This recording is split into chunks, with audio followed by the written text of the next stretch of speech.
मुरारी, हे नाथ नारायण वासुदेव।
सच्चिदानंद भगवान की। थक गए हैं आप लोग। सच्चिदानंद भगवान की। सच्चिदानंद भगवान की। अच्छा ठीक है।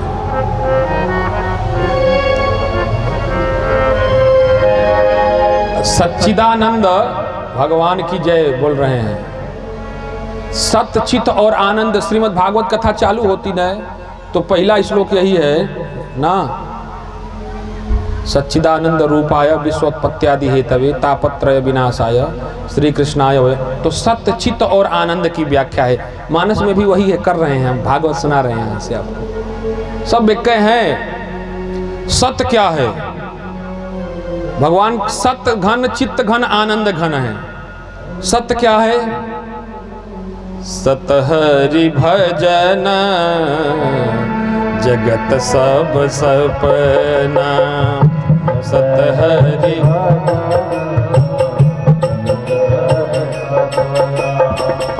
सत हरि भजन जगत सब सपना।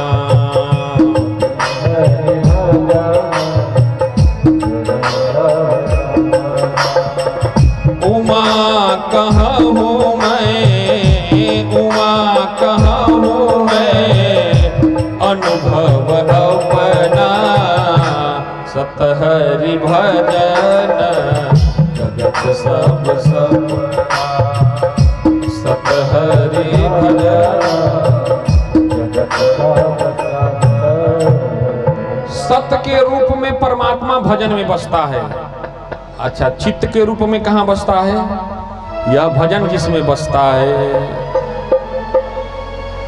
यह भजन जिसमें बसता है, किसमें बसता है? भगति भगत भगवंत गुरु चतुर नाम बपुए, और इनके पद बंदन किए नासे विघ्न अने। तो चित्त के रूप में भगवान भक्तों के हृदय में बसता है, और आनंद के रूप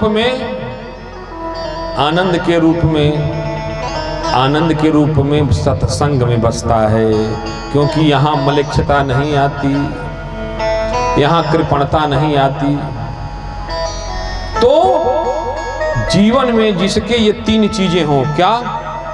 भजन हो, भक्ति हो और सत्संग हो, वह सत्य घन चित्त घन आनंद घन अर्थात सच्चिदानंद को प्राप्त कर लेता है। क्योंकि साधु न फिरता मंदिर मंदिर, बैठा सूरत लगाई रे, और निज मंदिर में भोग लगाता बैठे ठाकुर। शास्त्र भी कहता है कि विद्या ददाति विनयम, विनया दयाति पात्रताम, और पात्रत्वा धनमाप्नोति, धनात् धर्मः ततं सुखम। अपने आप को पात्र बनाओ, पीछे मत दौड़ो, ये मिल जाए वो मिल जाए वो मिल जाए वो मिल जाए। अमेरिका का पहला राष्ट्रपति का नाम क्या है बताओ?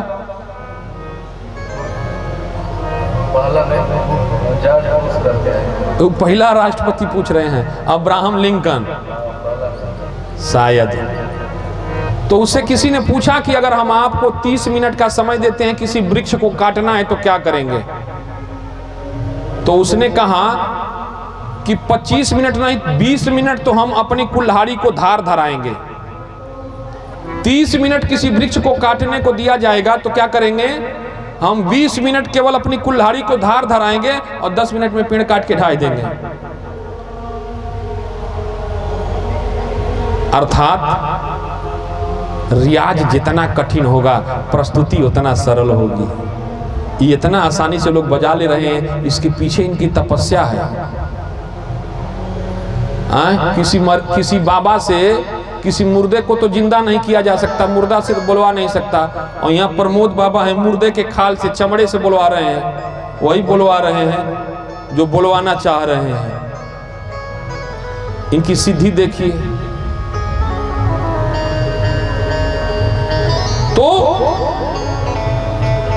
सत्य घन चित्त घन आनंद घन, जब तीनों मिलते हैं तो सच्चिदानंद होता है। सत्य के रूप में परमात्मा भजन में, चित्त के रूप में वह भजन जिसमें बसता है, और आनंद के रूप में ये दोनों जिसमें उतर आते हैं। तो व्यक्ति के जीवन में सहजता, सहृदयता, उदारता आ जाती है। सो कल की कथा में इसी आनंद का अनुभव हो रहा है। कहाँ? मिथिला में। कल की कथा हम यहीं छोड़े थे ना। राम जी का विवाह सीता जी के साथ, भरत भैया का मांडवी जी के साथ, लक्ष्मण भैया का उर्मिला के साथ, और शत्रुघ्न भैया का श्रुति कीर्ति के साथ हुआ। 1 महीना बीत गया। दशरथ जी रोज उठ रहे हैं, कह रहे हैं अब जाके जनक जी से कहेंगे कि महाराज जनवासा का भी कोनो टाइम ना होता है। महीना दिन से ऊपर हो गया, बारात आए, बाराती रोज नाच रहे हैं, गा रहे हैं, भोजन प्रसाद चख के खा रहे हैं, और 1 महीना से अयोध्या में राजा है नहीं। रोज हिम्मत बांधते हैं आज जाके जनक से कह ही देंगे। लेकिन जानते हैं जैसे जनक जी सामने पड़ते हैं ना, सीता जी को राम जी का चेहरा याद आने लगता है। क्या याद आता है? सोचते हैं कि ये जनक से जनक की बेटी को हम जीवन भर के लिए मांग रहे हैं। ध्यान दीजिएगा, जनक से जनक की जानकी को हम पूरे जीवन के लिए मांग रहे हैं। विश्वामित्र जी ने तो सिर्फ यज्ञ की रक्षा के लिए राम को माना था, और हमारे कलेजे पर वज्रपात हो गया था। तब दशरथ जी बोल पड़े थे कि सब सूत प्रिय मोही,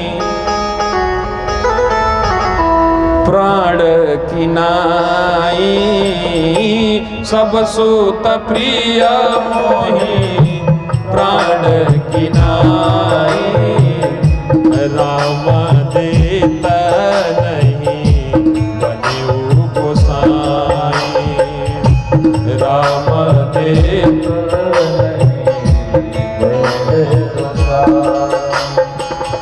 सब सुत प्रिय मोहि प्राण की नाई, सब सुत प्रिय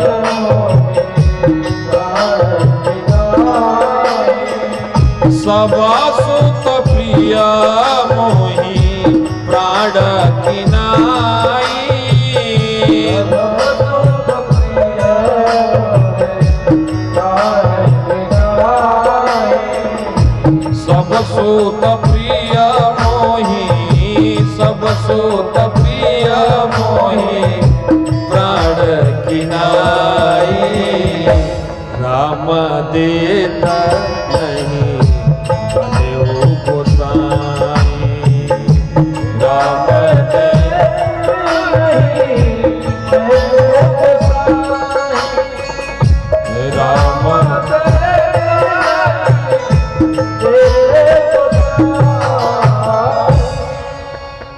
जब राम को सिर्फ यज्ञ की रक्षा के लिए विश्वामित्र जी मांगने आए थे, तो हम क्या क्या बोल दिए थे विश्वामित्र जी को कि चौथे पन पा, चौथे पन पा यो सुत चारी, चौथे पन पा यो सुत चारी, विप्र वचन नहीं कहो विचारी, विप्र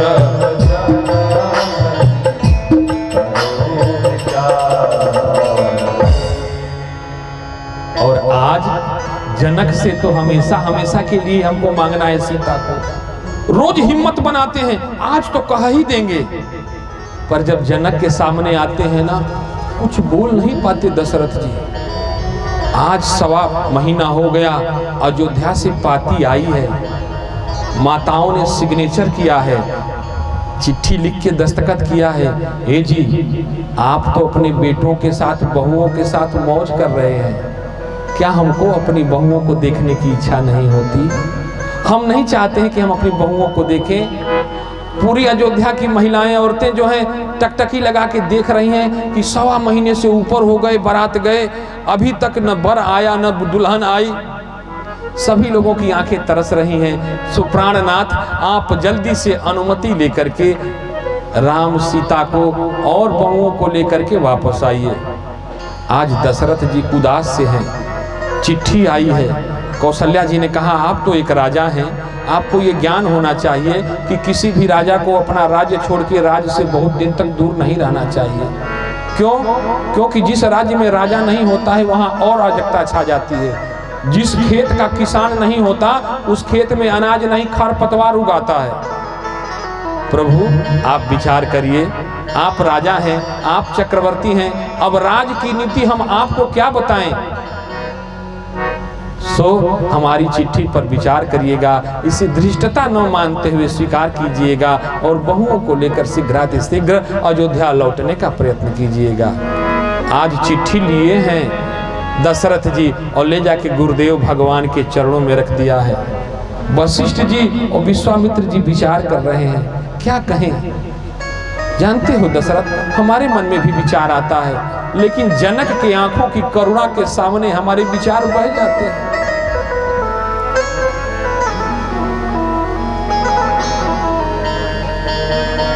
जनक के आंखों में जो करुणा का सागर दिखता है ना, उसमें हम पनसुइया नौका लगने लगते हैं।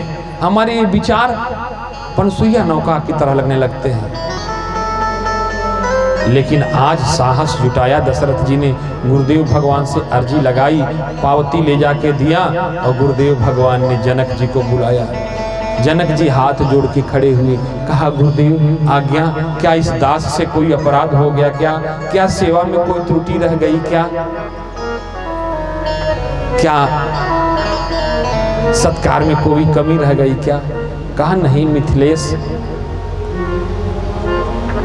नहीं विदेहराज, आपसे त्रुटि नहीं हो सकती है, पर राज्य के भी कुछ नियम हैं, कुछ मर्यादाएं हैं। जानते हैं आप तो भाव विह्वल हैं, महीनों हो गए बारात को आए मिथिला। रोज हम दशरथ जी सोचते थे कि आपसे कहें, पर साहस नहीं होता था कह पाए। सो ये पावती भी आ गई अयोध्या से, अब अनुमति दीजिए ना। जनक जी कुछ बोले नहीं थे, सिर्फ आंखें भर आई थी। कहा प्रभु ये मिथिला भी तो आप ही की है, खैर आपकी इच्छा। अनुमति लिया था और जाकर के सुनैना मैया से बात बताई थी।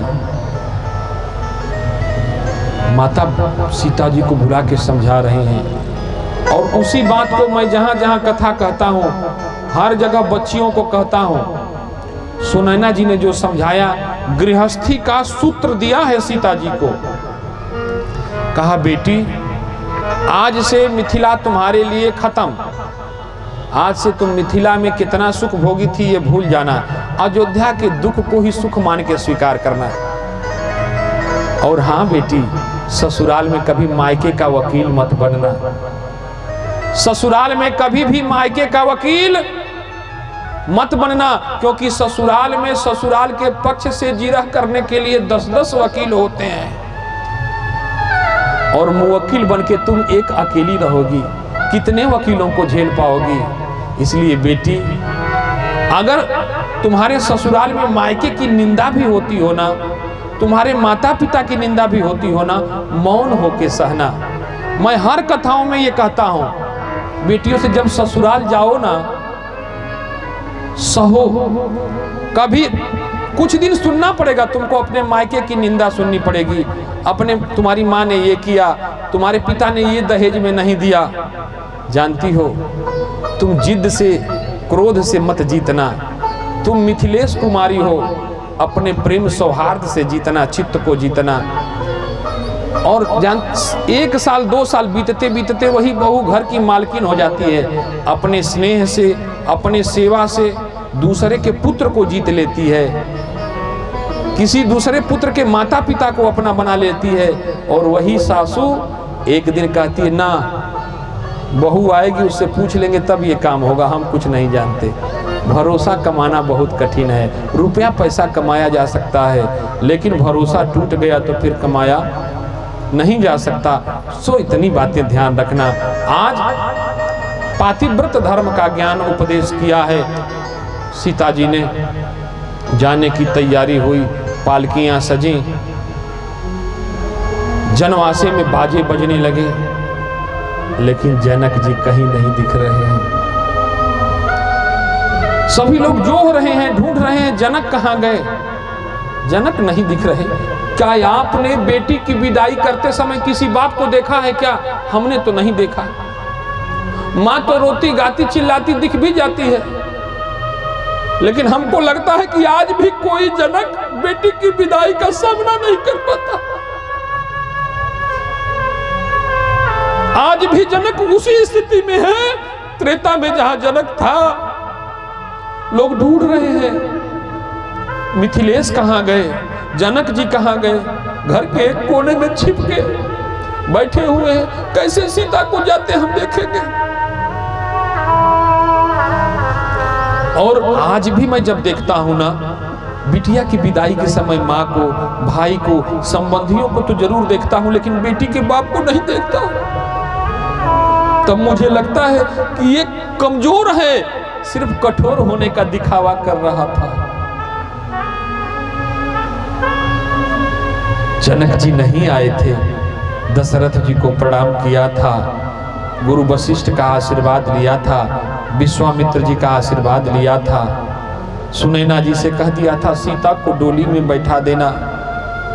चुपके से एक बार जाते जाते सीता को देखा था जनक ने, लेकिन सीता तो सीता है, माई बाप, वो बिना पिताजी से मिले कहां जाने वाली है।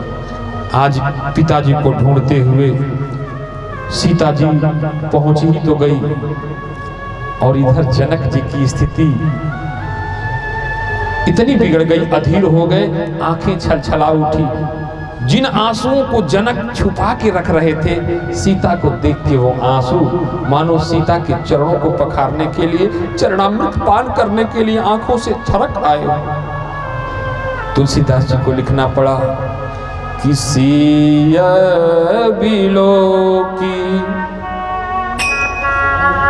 सिया बिलोकी धीरता भागी, सिया बिलोकी धीरता भागी, सिया बिलोकी धीरता भागी, सिया बिलोकी धीरता भागी, रहे कहावन पर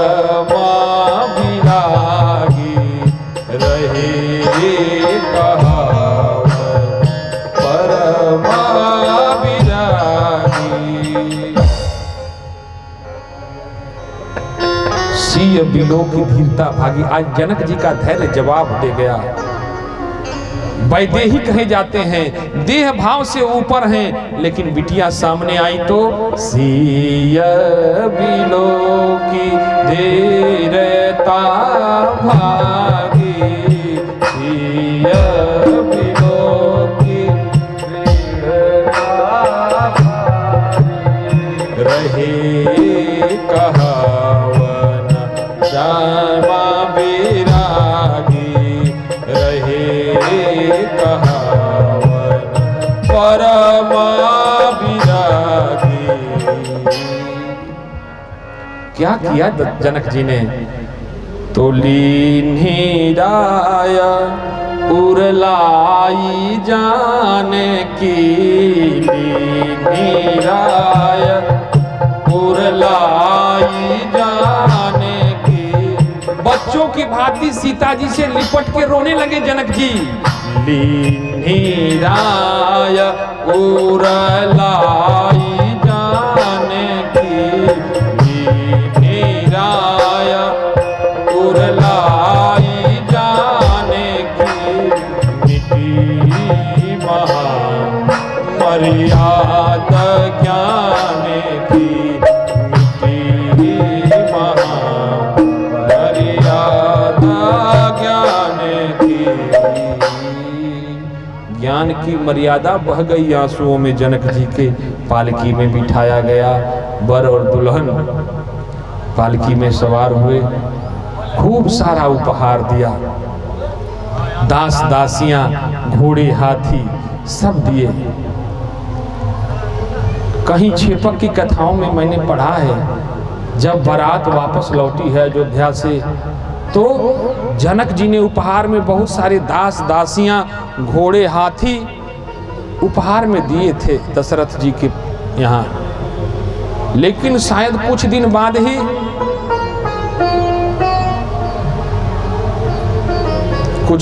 ही घोड़े और हाथी बीमार पड़ गए। किसी ने पूछा कि ये घोड़े हाथी बीमार क्यों पड़ गए? बहुत सारे वैद्य बुलाए गए, इलाज कराया गया, लेकिन किसी के स्वास्थ्य में सुधार नहीं हुआ। मानो घोड़े हाथी कह रहे हों, राजा दशरथ, सीता हमारी बेटी है और हम ससुराल में बेटी की ससुराल का एक दाना अपने मुंह में नहीं डालेंगे। हम जनक के यहाँ से आए हैं, संस्कार हमारे खून में है। तो शायद छेपक की कथा में मैंने ये पढ़ा था कि मजबूर होकर दशरथ जी को उन पशुओं को, घोड़े हाथियों तक को मिथिला वापस भिजवाना पड़ा था। पूरी अयोध्या में उत्सव मनाया गया, लेकिन कहते हैं न माई बाप, न दिन की खबर न रात की खबर, वक्त कैसे भागा जा रहा था। एक दिन दशरथ जी को नगर भ्रमण करने की इच्छा हुई। चारों तरफ खुशियां ही खुशियां हैं। बहुओं के आ जाने से घर की रौनक और बढ़ जाती है। बहुएं घर की लक्ष्मी होती हैं।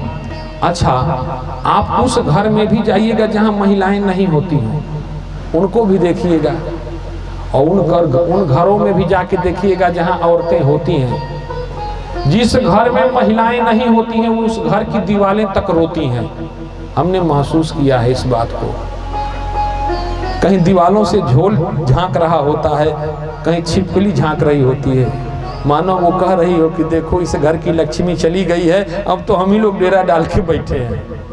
और जिन घरों में महिलाएं होती हैं, वह घर जो है गुलजार नजर आता है। घर की शोभा, घर की लक्ष्मी तो महिलाएं ही हैं, उनसे ही घर की रौनक है। सो उत्सव आनंद आनंद पूरी अयोध्या में आज है। शब्द कम है, भावनाओं का प्रवाह ज्यादा है, इसलिए अपनी वाणी को समेटते हुए संक्षेप में कथा आगे बढ़ा रहे हैं। वरना मानस तो ऐसी चीज है भाई, एक बार जो उतर जाए ना, डूब जाए तो फिर बाहर आना मुश्किल है। शब्द बड़े चिकने होते हैं, कैसे फिसल जाएं पता नहीं चलता। आज दशरथ जी नगर भ्रमण करने निकले। लोगों के मुख से चर्चा हो रही थी, अब तो राम बड़े हो गए हैं, शादी विवाह भी हो गया और देखने में भी राघव बहुत अच्छे लग रहे हैं, ज्ञान में कोई उनका सानी नहीं, बुद्धि में भी कोई कमी नहीं, निपुण भी हैं, उदार भी हैं, सहनशील भी हैं और चरित्रवान भी हैं। दशरथ जी अगर राम को राजा बना देते तो बहुत अच्छा था। ये बातें दशरथ जी के कान तक आई। दशरथ जी वापस महल में आए और आकर के मंत्रियों को बुलाया, कहा सुनिए,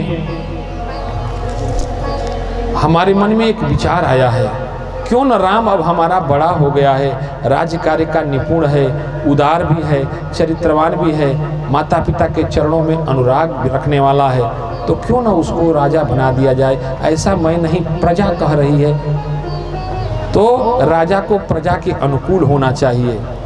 आज आईने के सामने दशरथ जी बैठ के देख रहे हैं, दरबारी आईने के सामने बैठ के विचार कर रहे हैं, हाय आसार बुढ़ापे के हुए जाते हैं और अब दिन की तरह हम भी ढले जाते हैं।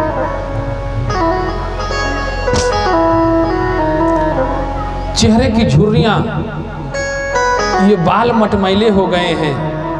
विचार आया, अब स्वीकार कर लेना चाहिए राम को राजा। सभी लोग गुरुदेव भगवान के पास पहुंचे, क्योंकि श्रेष्ठ के पास खुद चल के जाना चाहिए। मंत्रियों का समूह लेके गुरुदेव भगवान के पास दशरथ जी पहुंचे, कहा गुरुदेव, हमारी प्रजाजनों की, मंत्रीजनों के अंदर एक विचार है, हम सोच रहे हैं अगर राम को राजा बना दिया जाता तो कैसा होता। वशिष्ठ जी तो चौंक गए। राम और राजा त्रिकालदर्शी महापुरुष थे, उनको तो पता ही था कि राम राजा बनने के लिए आया है या लोगों के हृदय पर राज करने के लिए आया है। सो वशिष्ठ जी ने कहा, ठीक है राजन, ना अगर आप राजा बनाना चाहते हैं तो शीघ्र राम को अभी राजा घोषित कर दीजिए। कहा गुरुदेव, सूर्य कुल के हैं, अगर सुबह सूर्योदय के पश्चात राम को राजा बनाया जाए तो कैसा रहेगा। वशिष्ठ जी ने कहा, ठीक है, जो विधि कुशल निभाए रातों, अगर ब्रह्मा जी रात बढ़िया से बिता दे तो। अब दशरथ जी से यहाँ चूक हो गई, करना क्या चाहिए था आप लोगों के हिसाब से दशरथ जी को। इसलिए मैं अक्सर कहा करता हूं कि किसी श्रेष्ठ पुरुष की बातों पर विचार न किया जाए, माता के पिता के बातों पर विचार न किया जाए। आप कहेंगे विचार नहीं किया जाए, क्यों नहीं किया जाए। विचार करोगे तो डूब जाओगे, क्योंकि उनके पास अनुभव है और तुम्हारे पास अनुभव नहीं है। वो जो बोलते हैं वो जीवन का अनुभव लेके बोलते हैं और हम अपनी अवस्था और व्यवस्था के हिसाब से उसको जांचते परखते हैं। जैसे अगर कोई बच्चा आज पहली बार स्कूल गया हो तो उसको पढ़ाया जाता है कि A for Apple, A for Apple, लेकिन ए से तो और भी शब्द बनते हैं ना। अब एक साल तक तो उसको रटवाया गया A for Apple, A for Apple, और एक साल बाद किसी दूसरे के मुख से सुन लिया कि ए फॉर एरो, तो कहा बग तू गलत कह रहे हो।